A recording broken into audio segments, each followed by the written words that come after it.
Ladies and gentlemen, it gives me great, great pleasure to present Avrim Lazar, our honoree. For the last 9 years, I've been the proud voice of Canada's forest industry, but if you'll indulge me tonight, I'm just going to talk for myself. These kind of social events have their own rules. If someone dies, you only say nice things, even though everybody knows the rest of the story. And I've always thought it's kind of a disrespect for the dead, because it's kind of like saying who they were as a whole person wasn't good enough. And when you give tribute to an individual, the tendency is to exaggerate their part in things and to not give sufficient attention to what others have done. So I'll acknowledge my leadership, I'll acknowledge I did my job, but it would be a real insult to the agreement if we didn't celebrate the leadership of both the NGOs and the forest companies. Those who worked so hard, and forest companies moved their environmental credentials to the point where this sort of agreement was possible and committed to doing more, and the conservation groups, the NGOs, who for years campaigned and raised the issue of conservation till it reached the point where everyone agreed something had to be done. So this is their agreement, and not only do we have to respect them for the courage of stepping out of old ways of doing things, for taking the abuse and derision that you take when you leave your old roles and say, I'm going to try something new. But we have to admire and respect both the industry and the NGOs, because what they've done says to us, it's possible to believe in doing something different. What they've done says to us, instead of despair, we can have confidence that the world doesn't have to be the way it is. We can choose not to live the way we've been living. We can choose to live in a new and different way. And every day that the Boreal Agreement is being implemented is living evidence that people can stop behaving the way they used to behave, win-lose, polarized, meaningless debates, and live in a way that we've always hoped people could, solving problems together, good-natured banter like Richard and I have, but real constructive, hard-edged figuring things out. And that's what I want to most talk about, is how do we move in this world from a feeling of resignation to a feeling of confidence? How do we change how we approach the world from never going to fix climate change, we're never going to solve poverty, we're never going to be able to end war? How do we move from that kind of defeatist resignation to a feeling of possibility? And if you ask yourself, where does a lot of this resignation come from? It comes from the simple fact that most of our issues now are globalized. Most of what we face are issues that are global in nature. If you lose your job in Quesnel, it's partly because of what's happening in the Brazilian marketplace, partly what's happening to the US banks, partly because Greece has overspent their social budget. All those things come together to have an impact on your life. If you want to solve climate change, no matter how long you ride your bicycle, the Chinese use of coal, the driving of one person in an SUV, the way that the whole world approaches the energy economy impacts your life. Even if you want personal security, it's impossible to have that when there's so much conflict around the world. So it's easy in a world in which so much of what we want is under global control to sort of say, well, it's okay, I'll just live the best I can. But if we choose to say, okay, what we are doing is we're not living up to our potential, to our promise as people. And so I'd like to talk about what we could do, how we can address global problems in a practical way that might actually work. And the first thing that brings you to, of course, is United Nations. And I've spent a lot of time at the United Nations, and my apologies, but it's a pig of an organization, full of inefficiency, full of self-interest, full of square brackets, countries trying to get their way instead of trying to figure out what has to be done, it's not a pretty sight. But if you compare it to the other problem-solving model we have globally, bombing each other's cities, killing each other's children, government-sponsored rape, using your economic muscle to impoverish your neighbor, if you compare it to that model of global problem-solving, that pig looks like a prince. And no matter how much cynicism the UN breeds, I think we have to remember that without a UN that works, we are all subject to and victims of a global system without global mechanisms.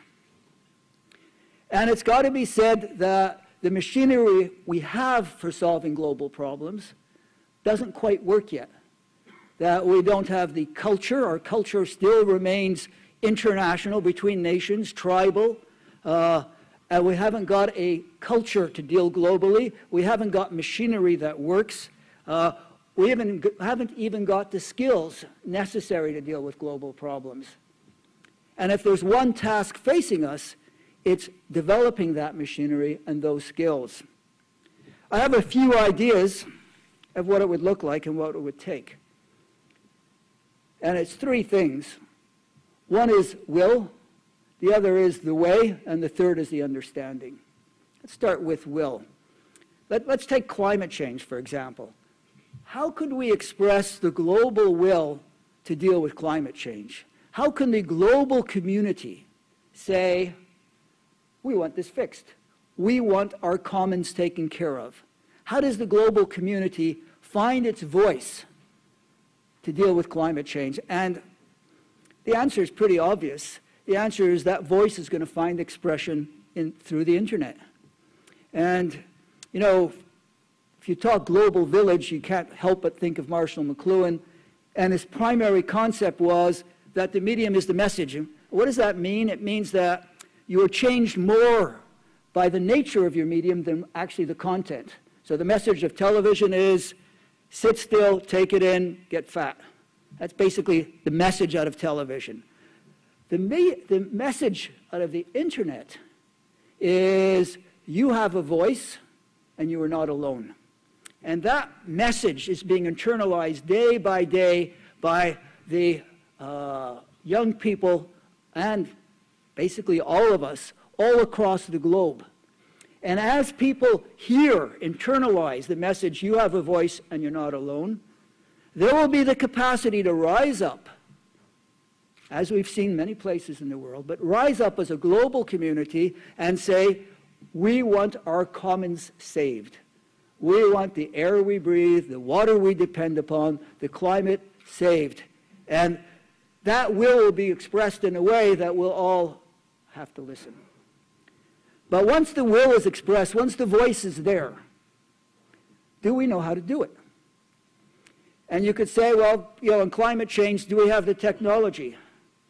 We have a lot of it. We can get more of it. I don't think technology is where we have a problem. Do we have the economic instruments? They're all there. Most of them are inefficient. They would all work. I don't think the economic capacity is where we're lacking. What we're lacking is the social competence to come to decisions as a global community. If you go to climate change negotiations, I've been to many, and they haven't changed over the years, they're characterized by an inability to come to solutions to global problems. Go into a room where climate negotiations are happening, and what's happening is everybody has their prepared position, and they're reading it to each other. Some people, while others are talking, are thinking, when's lunch? You know, is he going to finish before I have to go to the bathroom, or am I going to have to embarrass myself? Some people are thinking very carefully, maybe if I listen really carefully to what this person's saying, I can undermine them when I give my rebuttal of what I want. But almost no one is in the room thinking, how do we solve this? What do we need to do? It's all either interest or position-based negotiations. But sometimes, and I've been there when it's happened, sometimes everyone in the room loses their sense of why they're there for their interest, and people actually try and find an answer.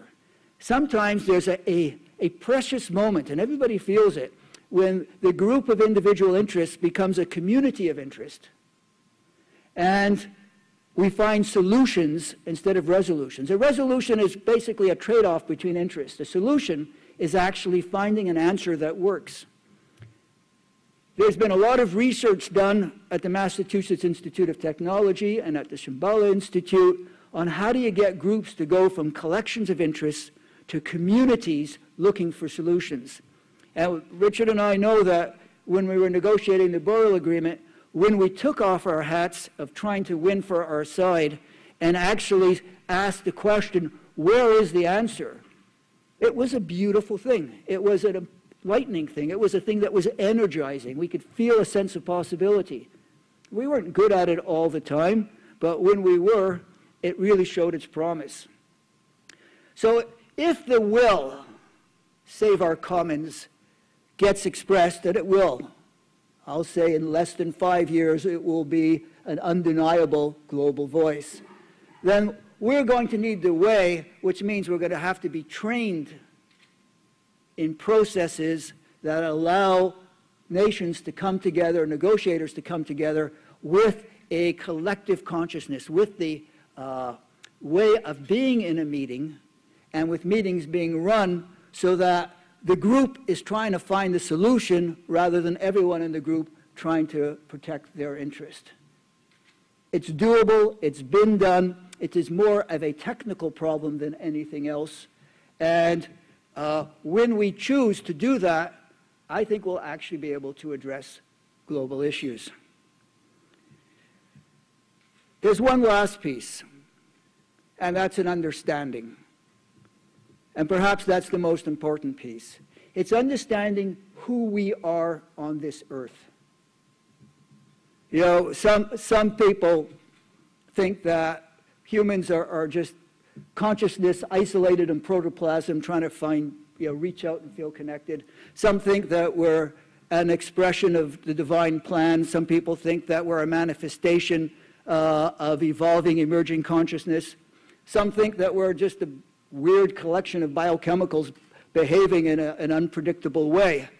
It doesn't matter which you think. Regardless of what you think, we know we are the children of this earth. Alan Watts put it best. He said, an apple tree, what does it do? It apples. The earth, what does it do? It's peopled. We are children of the earth in every possible sense. It's not a metaphor any more than dust to dust is a metaphor. We are the fruit of the earth. That's where we come from. And in the very real sense, the earth is our mother. You wonder, why do people take such delight in nature? Everyone takes delight in nature. Why does it feel that sort of special energy, that relaxation of tension, that sense of wonder? And you see it everywhere, all nations, all peoples, regardless. It's because at some cellular level, we know that's where we're from, that's where we belong. And when a child kills its mother, the child destroys its own soul. So we have to save the earth not for sustainability, not so that we can avoid plagues and earthquakes and bad weather. Sure, that's important. Not so we can avoid toxics. Sure, that's important. We have to cherish the mother from whom we are born, this earth, to save our own souls. And that is the imperative, I think, that will allow us to move on. So I said a will, and the will is there. It's just finding the voice, and it's going to come. A way, we need the technology, we need the social engineering, but it's a very solvable problem. But when we allow ourselves to accept who we are, I think that we'll move along very nicely.